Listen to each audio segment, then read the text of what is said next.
Aşık şemşir deli dağdan keçende, Keklikli dağlardan haber al məni. Ceyran bulağından kızlar içende, saz tutup söz koşup ya da sal məni. Hay vurup kıy vurup ses sal dağlara, gözeller oylağı göy yaylaqlara. Benim bu derdimi de oylaqlara, sinemden okladı bir maral məni.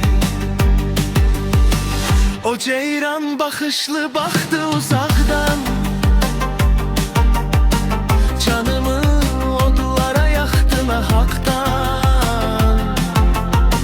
Yüz ilde dolanıp geçse o baktan, unutmaz alemde ehli dil məni.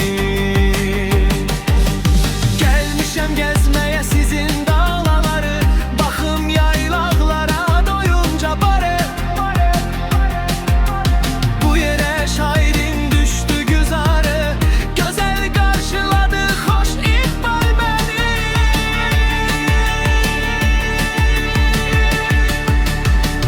Bəxt məni bu yere qonaq gönderdi.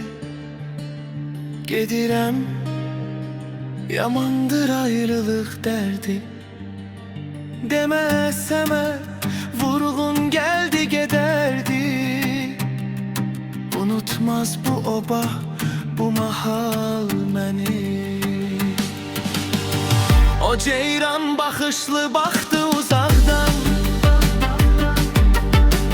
canımı odlara yaktı nahaktan.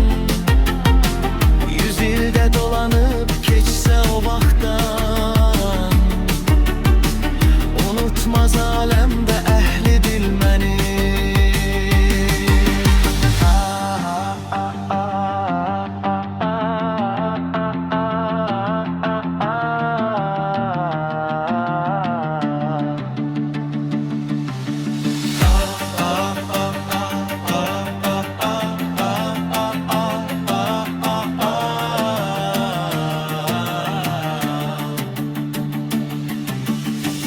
O ceyran bakışlı bak